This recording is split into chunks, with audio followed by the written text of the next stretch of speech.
గణపతి యూనివర్సిటీలో 5G lab అనమాట ఇది. సో నెక్స్ట్ జనరేషన్ స్టూడెంట్స్ ని దృష్టిలో పెట్టుకొని ఇదంతా డెవలప్ చేయడం జరుగుతుంది. మీరు ఇక్కడ చదివితేనే మీకు అర్థం అవుతుంది. Advanced technology centre for next generation networks అని. సో వీటికి సంబంధించినటువంటి రీసెర్చ్ అంటే ప్రాజెక్ట్ ఏదైతే ఉంటుందో ప్రాజెక్ట్ అంతా ఇక్కడే జరుగుతుంది అనమాట. చాలా యూనివర్సిటీస్ చూస్తూ ఉంటారు. బట్ 5Gకి సంబంధించినటువంటి వర్క్స్, ప్రాజెక్ట్స్, రీసెర్చ్ ఎక్కడైనా జరుగుతుంది అని అంటే మెయిన్ ఇక్కడే జరుగుతూ ఉంటుంది. మీకు ఇక్కడ పిక్చర్ కూడా కనిపిస్తుంది. ఒక్కొక్క దాంట్లో ఐటీ సర్వీసెస్ ఏమేమి ప్రొవైడ్ చేస్తారు, వాటికి సంబంధించింది ఏంటి అని. 5 IITs 200+ రీసెర్చర్స్ దీనికి సంబంధించినటువంటి ఒక మ్యాసివ్ ప్రాజెక్ట్ వర్క్ ని డెవలప్ చేస్తూ ఉన్నారు అనమాట. గణపతి యూనివర్సిటీలో VLSI డిపార్ట్మెంట్ ఇది. సో ప్రస్తుతం నేను ఈ ల్యాబ్ లో ఉన్నాను. చాలా మంది ఇక్కడ జాయిన్ అయినటువంటి స్టూడెంట్స్ కి ఈ ఇన్ఫో చిప్స్ లో డెఫినెట్ గా వాళ్ళు ఒక ట్రైనింగ్ కోర్స్ ఇప్పించి దాంతో పాటు నెల మీకు ఇంత వచ్చేలాగా ఆ ట్రైనింగ్ ప్రొవైడ్ చేస్తూ ఉంటారు. సో ఈ ల్యాబ్ చూస్తే మీకు ఒక విషయం అర్థం అవుతుంది ఇక్కడ ట్రైనింగ్ ఏ విధంగా ఉంటుంది అనేది. అంటే ఈ డిపార్ట్మెంట్ లో చేసినటువంటి వాళ్ళకి ఒక కారు కూడా వాళ్ళు డిజైన్ చేయడం జరిగింది. హ్యాండ్స్ ఆన్ ఎక్స్పీరియన్స్ ఉంటుంది. గణపతి యూనివర్సిటీలో ఇది ఇంక్యుబేషన్ హబ్ సెంటర్ అనమాట. మీ దగ్గర ఏదైనా ఇన్నోవేటివ్ ఐడియాస్ ఏదైనా ఉంది అని అంటే ఈ యూనివర్సిటీ మీకు సపోర్ట్ చేస్తుంది. గవర్నమెంట్ దగ్గర నుంచి 30 lakhs వరకు గ్రాంట్ ఇస్తుంది అండ్ 20 lakhs వరకు ఇక్కడ ఉండేటువంటి యూనివర్సిటీ కూడా సపోర్ట్ చేస్తుంది. ఆల్మోస్ట్ 120 కంపెనీస్ ఎక్కడి నుంచో పుట్టాయి అనమాట.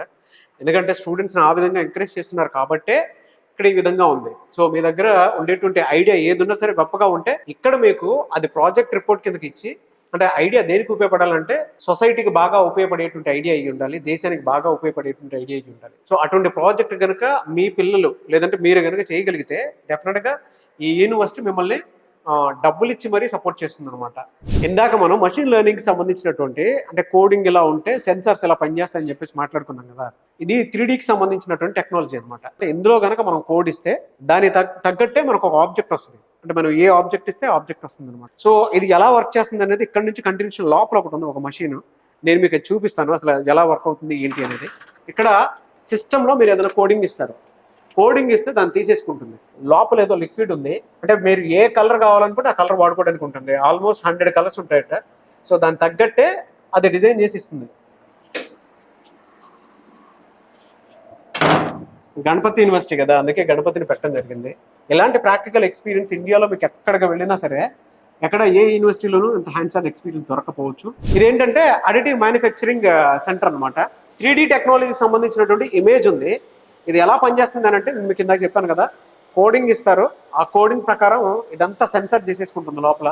సో మొత్తం ఇందులోనే ఫ్యూయల్ ఉంటుంది, ఇందులోనే దాని తగ్గట్టు మొత్తం స్ట్రక్చర్ ఫామ్ చేసుకునేలా ఉంటారు. అక్కడ నుంచి మనకు కావాల్సినటువంటి ఆబ్జెక్ట్ని గ్యాదర్ చేయడానికి అవకాశం ఉంటుంది. నేను మీకు ఇందాక చూపించింది 100 వరకే, బట్ ఇది 1,00,000 వరకు కూడా మీకు ఏ విధంగా కావాలనుకున్నా కూడా ఆ విధంగా డిజైన్ తీసుకుని బయటికి రాగలుగుతుంది.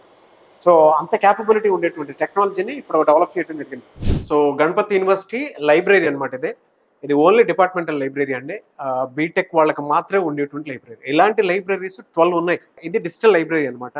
సో లోపల ఏ విధంగా ఉందో ఒకసారి చూద్దామండి. అంటే డిపార్ట్మెంట్ వైజ్ కనుక మనం చూసుకున్నా కూడా మీరు దేనికి ప్రిపేర్ అవ్వాలో ఇక్కడ స్కాన్ చేసుకుంటే వాటికి సంబంధించినటువంటి బుక్స్ కూడా డౌన్లోడ్ అవుతాయి. ఆల్ ఇండియాలో కొన్ని యూనివర్సిటీస్లో కొన్ని బుక్స్ దొరుకుతాయో లేదు తెలియదు, కానీ బట్ ఇక్కడ మాత్రం ఎక్కడా లేని విధంగా మీకు బుక్స్ దొరుకుతాయి.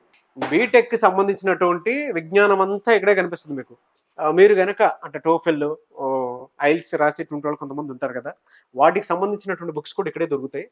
అండ్ బెస్ట్ ఆపర్చునిటీ ఏదైనా ఉంది అని అంటే వాళ్ళు రాసేటువంటి ఎగ్జామ్స్ ఏదైతే ఉందో అది ఇక్కడే కండక్ట్ చేస్తారు. వీటికి సంబంధించినటువంటి రిజల్ట్స్ మీరు ఇక్కడే చూసుకోవచ్చు. గేట్ టోఫెల్కి సంబంధించినటువంటి బుక్స్ కూడా ఇక్కడే దొరుకుతాయి మీకు. సో ఇది రీడింగ్ రూము. ఆ రీడింగ్ రూమ్ ఏ విధంగా ఉందో నేను మీకు చూపిస్తాను రండి. సో ఓవరాల్గా ఆ రీడింగ్ రూమ్లో కూడా మీకు సెంట్రల్ AC ఉంటుంది. ఇలా ప్రశాంతంగా ఉంటుంది అనమాట. 12 లైబ్రరీస్ ఉన్నాయి. ఆ 12 లైబ్రరీస్కి ఇలాంటి రీడింగ్ రూమ్స్ అయితే మీకు కనిపిస్తూ ఉంటాయి అనమాట.